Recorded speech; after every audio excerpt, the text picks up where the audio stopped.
Hello and welcome to the Small Business Briefing. I'm Brian Kelly, CEO of the Small Business Association of Michigan. And I'm Kelly Saunders, Vice President of Policy and Engagement here at SBAM. Want to kick off our show by welcoming a new member today. Welcome to Massage Bliss and Beauty in the Greater Lansing area, joined as a VIP member. Happy to have you a part of the team. I'm filling in for Sarah Miller today, who's taking a much deserved vacation. So, Brian, we will kick it off. The governor made an announcement today via press release on what she's calling My Roads Plan. But before we do that, let's set the stage on roads a little bit. We've talked about this on the show in the past, but I think it's probably good to kind of do a look back during the governor's time. So let's talk about how big really is the road funding hole to this day. Well, there are some studies that show the hole pretty big, somewhere around $3 billion per year. It is we covered on a previous briefing some work that Bridge Michigan had done, a news organization in Lansing that showed that actually funding has increased by a lot, but the number of lane miles fixed hasn't gone up much at all. So what in 2015, under the previous governor, there was a uh, gas tax and registration fee increase that was phased in between 2015 and 2019, and it was a very, very substantial increase in funding.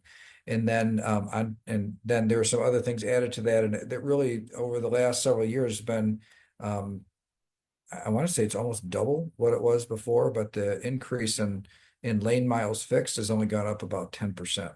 So people haven't really noticed as many roads being fixed.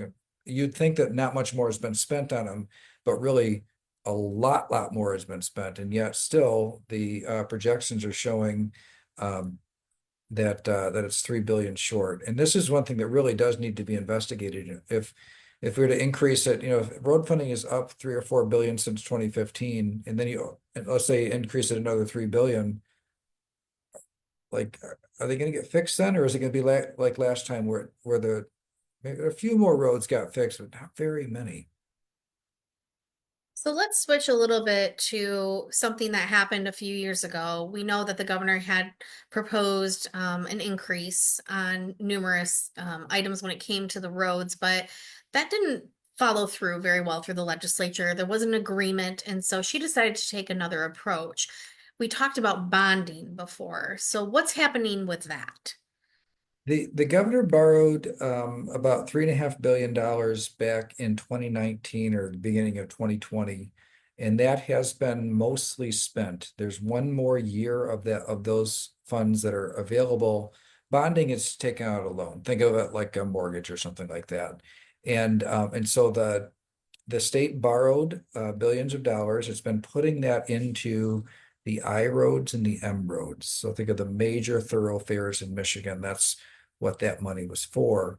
It's almost gone now. This next budget will have some of those bonding proceeds in it.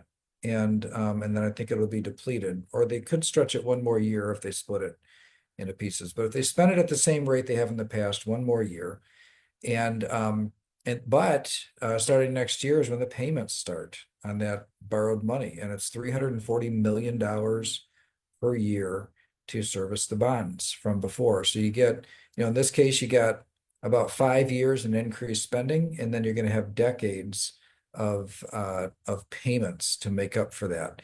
And so what that means is that the first 340 million dollars in gas taxes that are paid or registration fees that get paid won't go to fixing the roads. They'll go to paying for the bonds that were taken out back in 2020 to borrow to fix the roads for a shorter period of time. So, bonds always seem like a good idea in the short term, but in the long term, it really does make it much more difficult to solve the problem over the long term. So that probably, leads us to where we are today, right? There's a lot of speculation last week over the weekend that the governor would be presenting a new plan to fix the roads. And so, can you talk about what was released or what was shared with the general public today on where she may be going with her new plan?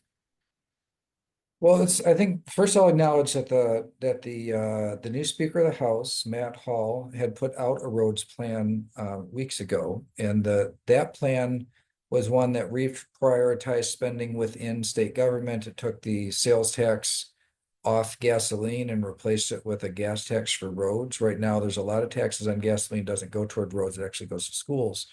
So that's a structural issue that's been around for a long time in Michigan's road funding system.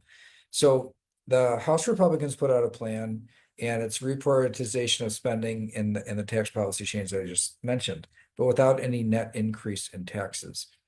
The governor's proposal today, it was difficult really to follow because it seemed to go way out of its way to not provide specifics on, especially on the corporate income tax. So we knew that that was on the horizon. It was going to be proposed, and it was going to come in at 8%. Now their corporate income tax is at 6%. It was going to be proposed at 8%. This was very, very well known in Lansing that this was part of the plan. And then today, when it was released, it wasn't in there, which was kind of a surprise to people.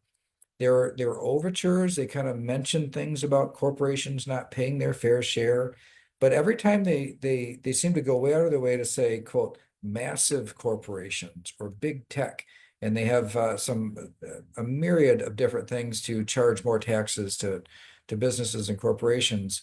But if I really read the plain reading of the governor's proposal, by saying that it's only going to affect quote unquote massive corporations, but that's saying it cannot be corporate income tax increase because the corporate income tax is actually mostly paid by small businesses. People don't realize that a lot of that the vast majority of C corporations in Michigan, 87% of them have fewer than 100 employees. They're all small businesses.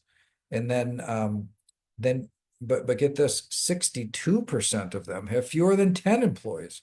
62% of C corporations in Michigan are micro businesses, not just small, but micro businesses. And that's surprising for people to know. So when the governor says her proposal is gonna charge more to massive corporations, what I hear is the governor is ruling out, she is promising today, she is not going to support a corporate tax increase. Now, there are some people that are saying, no, behind the scenes, they're still doing it. I mean, but the public statement that the governor made today, that it's only massive corporations, which means it cannot include a corporate tax increase. And so we'll hope that she sticks with it. You know, obviously people can change their minds, but in this case, today's press release really looks like they're backing off a general business tax increase, which is important because a general business tax increase, number one, it hurts competitiveness in a state that's already hurting itself in a lot of ways by regulations and other things that are higher cost that are driving up the cost of doing business in our state. But also, it's not reasonable to for fixing roads. It's not reasonable to just impact businesses. Everybody uses the roads. And the way that the system works now is that if you have more vehicles, you pay registration fees on every one of them. So if you got a business with a fleet of vehicles and a bunch of use of the roads, they pay more. And also, if you do a lot of driving, then you pay more because you're buying more gasoline. And I think all of these things add up to a system that is user-based now, and it would be wholly and completely inappropriate to single out business and say, you know what, we're just going to place this burden on small businesses. So we're thankful that the proposal, as it was put out today, did not include that. We will definitely stay vigilant. And if there is any proposal that singles out business, especially small business, as being the main ones that have to carry the cost of infrastructure, you'll definitely see strong, and I do mean strong and vigorous opposition from SBM. Yes, we will continue to keep our finger on the pulse when it comes to that. Please make sure to stay tuned to all of our communications moving forward. We are really hopeful that it will lean away, obviously, from our members and our small business community. But yeah, stay tuned for what's going to happen on the new roads plan. Let's shift and come back to a story that you talked about last week, Brian, in tariffs. And we saw a little bit of a postponement, if you will, with Canada and Mexico. So maybe you can start there, but lead into the tariffs on China. And you did point out earlier to me today, there's some language in there in the executive order that really does impact small business in a unique way. Yeah, so the first is on the Canadian and Mexican tariffs. Those were postponed at least 30 days, and clearly that was being used as leverage for border security issues. Um, the uh, the changes that have been promised by the Canadian and Mexican governments um, appear to have satisfied the new administration. So it looks like the broad tariffs on Canada and Mexico at this point are not going to happen unless they do not follow through on what they promised to do. The other tariff, the third tariff before, we're going to talk about some new tariffs in just a minute, but the third one that was announced before was 10% tariff on virtually everything coming in from China. And that one just went into effect. And frankly, it's a modest level compared to the what what many expected. And so there wasn't a big negative reaction like you saw a lot of controversy over the Canadian and Mexican tariff proposals. But there is an issue that's very important to small businesses in there. The current trade policy before President Trump's executive order allowed for what's called a de minimis exemption for shipping goods into the state with a value of $800 or less. And so what this means is small retailers that are in the United States, small retailers here in Michigan, are at a major disadvantage to uh, online retailers that are shipping things from China. So if you've got a small retailer here that has got a shipping, order online and they fulfill orders and send them out, today they must collect sales tax and remit that to the state, so 6%. And they're also subject to all the other taxes and fees that exist here in our state. If somebody from China sends goods in, and there are a lot of retail knockoff products that are really copyright infringements and violations that come in from China. And that's bad enough that there are these knockoff products, but they also get this de minimis exemption for it, and which means that they have a pricing advantage because they're not collecting or remitting sales taxes, they're not paying any sort of tariff, they're not paying any tax at all. They're just shipping into the United States for free. And that executive order that put the 10% tariff on the Chinese goods eliminated the de minimis exemption. And it really does level the playing field for our local retailers. And we can't take local retailers for granted. Those that are selling goods here in the United States because of that de minimis exemption, especially those that have their own fulfillment and shipping capabilities, we're at a major disadvantage. And because one's paying and one gets a free ride. So the elimination of that de minimis exemption, I think, is going to be a step for our small retailers, a step toward competitiveness in an environment that had been unfairly stacked against them for a long time. So it's one of the things that I feel like it was lost in this whole debate. One small advancement for retailers that I think will make a big difference for the home team in leveling the playing field. Thanks for sharing that. I certainly didn't know. And people hear the topic of tariffs and I think automatically assume this is bad. And so searching through those things and really getting down to the details is important. Let's switch to a new tariff that also happened within the last week, and that was on steel and aluminum. What's happening there? It actually just announced over the weekend and to be implemented starting today. And this was a 25% tariff on steel and aluminum imports into the United States. This is something that President Trump had talked about and engaged in the first term, and is something that is really important to Pennsylvania. Not surprising that the president would try to um, that would implement a proposal that would be friendly to the folks in Pennsylvania where they do a lot of steel production. But the argument that has been made on steel and aluminum is one that there's a lot of different perspectives on it. But there's this national security argument where people say, look, we can't rely, if we rely on foreign sources of steel and aluminum, if the world becomes unstable and we can't get it imported, then we're in deep trouble. And so there's a national security interest in it. For the auto industry, what they'll say though is they're trying to build and make vehicles that the cost is going to go up because of that. And so you have these different forces at work, even right in the Midwest, different big industries that are going to have opposite opinions on what the right approach is. I don't think there's any deterring the president about tariffs on steel and aluminum, though. This is a long-held position. It's actually one that's been quite consistent over time, and I think there's just going to have to be a market adjustment to this change. And you probably will see some more domestic production of steel and aluminum because of it. It's definitely set high enough to where it probably will reorient it more. But I think you'll probably see the auto industry respond by just pointing out this is an increased cost to vehicle production and other things too, maybe appliance manufacturers as well, but an increased cost to vehicle production and one that is coming at a time when a lot of costs are rising. So let's shift away from the tariff conversation and come back to one of our most consistent topics, which is the Corporate Transparency Act. We've seen some different things happen in Washington this week. So let's maybe start with the posture of the Trump administration, specifically on the Corporate Transparency Act. I was hopeful that the Trump administration might move quickly to just settle these lawsuits and acquiesce to the fact that the law itself is unconstitutional. That has not happened. We've seen in a couple of courts.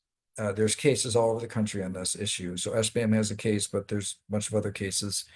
And these injunction requests and stays of the law that are being asked for in the Fourth and Fifth Circuit, the answers from the government in those cases, from the federal attorneys in those jurisdictions, really the arguments look just like the arguments before.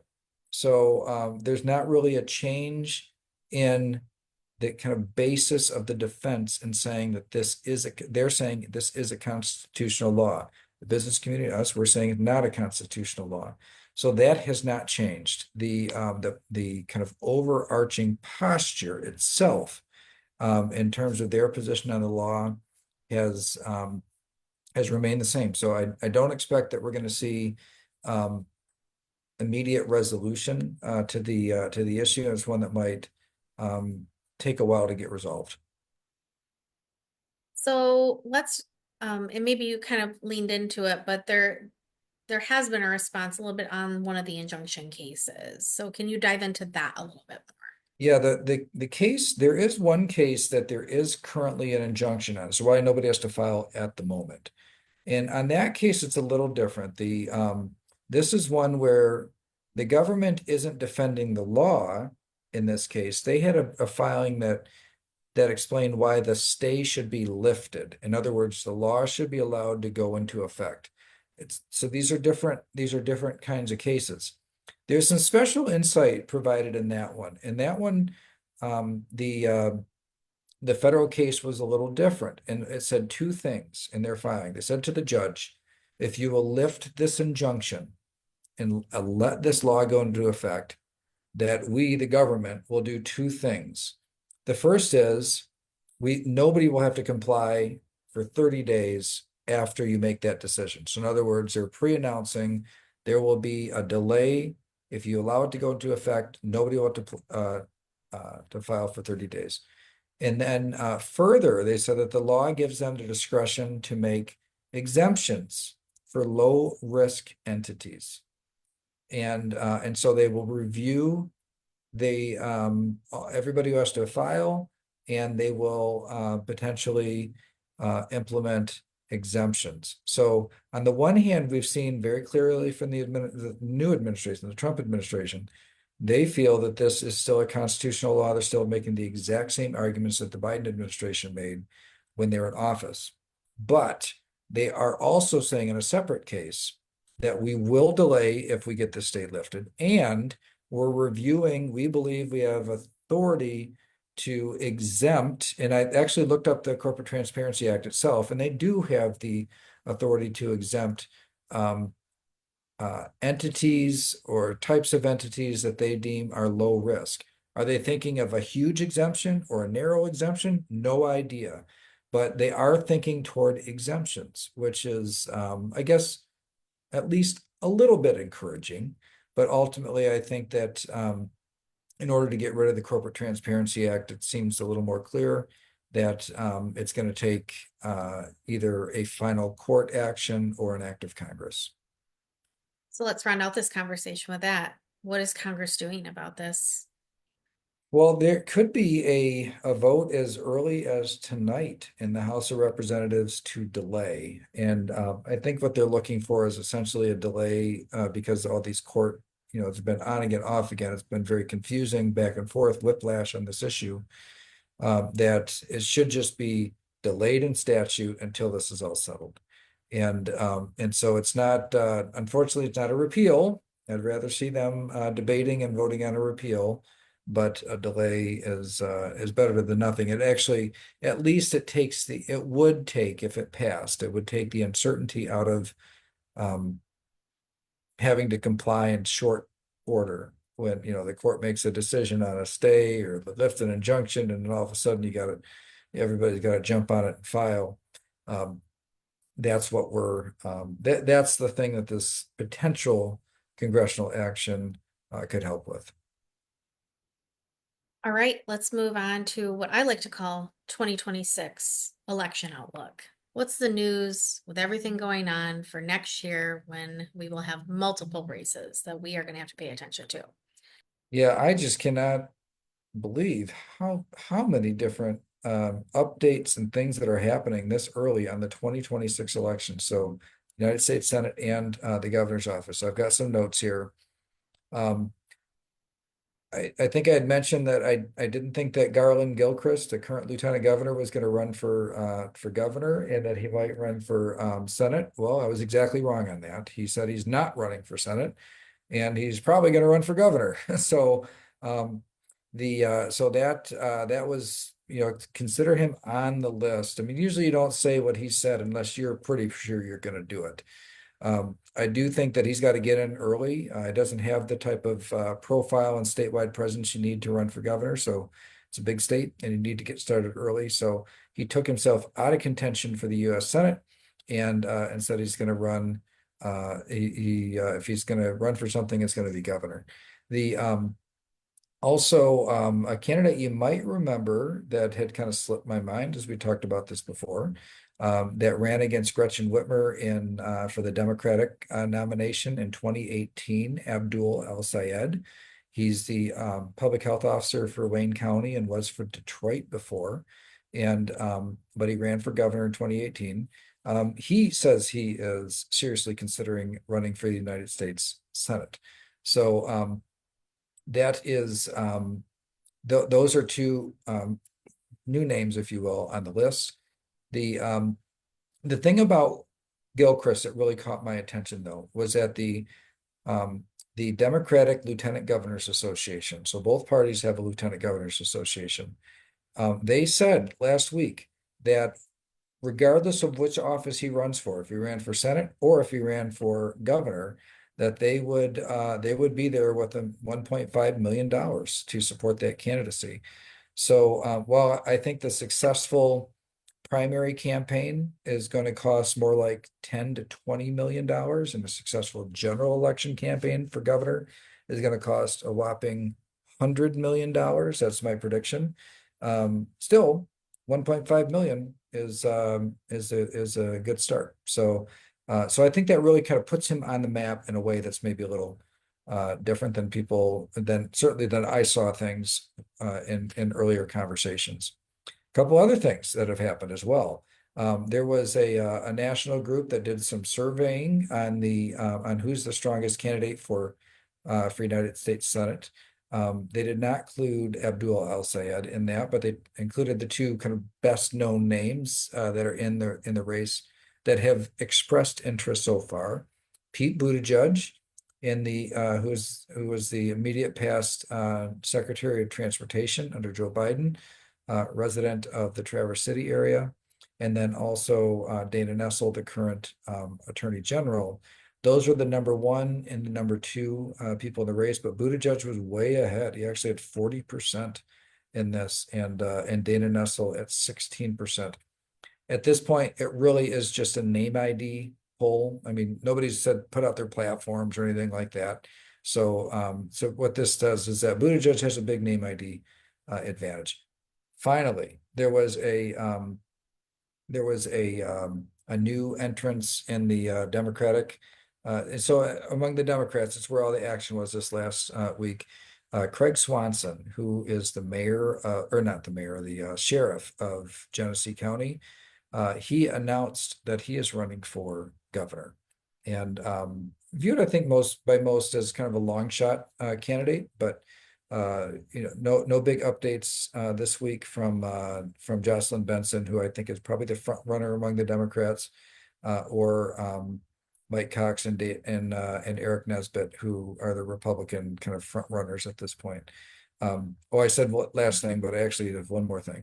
And that one more thing is that the Detroit Regional Chamber actually polled asking, and one of the things they asked, and this is a serious poll because it's Glenn Gariff, and that was they've got a great record. And 63% of Michiganders, of likely voters in Michigan, said that they were very or somewhat open to voting for an independent candidate. And that matters in this election because Mike Duggan, mayor of Detroit, is running as an independent for governor. Wow, that's a lot to keep track of. There are so many moving pieces to these elections already. And I think that this is going to prove to be one of the most active election cycles that we have ever had here in Michigan. It will rival the type of attention and activity that you saw in the presidential election because there's so much at stake here. National ramifications, control of the Senate, United States Senate at stake, and also a major state like Michigan, the governor's race, just being something that people all across the country will be paying close attention to. And we will be right in the middle of it, providing our insights, access to candidates as we move into 2026. I did read my own interesting stat that the number of people serving in Congress in Michigan that are looking at that U.S. Senate seat, that there could potentially be 5 U.S. congressional seats open here in Michigan if people truly decided to jump in. So we will be watching all of this. It's all very interesting.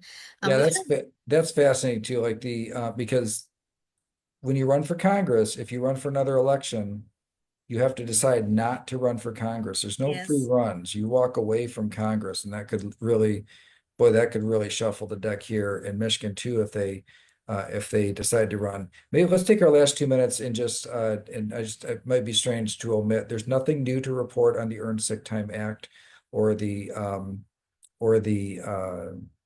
tipped wage credit issue. There will be additional hearings in the Senate this week. Nobody has changed their public posture yet. We still see it as a very big uphill battle. We're still doing the meetings. We're still doing the advocacy. We're still pushing, doing everything that we can on those issues. It's just that since we talked last time, it hasn't moved forward at all. There were hearings in the Senate. There's going to be more hearings, but the clock grows short. And so it makes me a little less optimistic that something is going to have the time to make it through. But it doesn't mean it's hopeless. It just means that that the it just gets the hill gets a little steeper every day. But don't forget, SBM's here to provide you with solutions. Please make sure that you visit our website if you want access to those solutions, and you can call us anytime if we can help you. I think that is our show for today, Brian. As always, it's a pleasure to be with you. We hope you have a great week. Thanks, everybody. See you next time.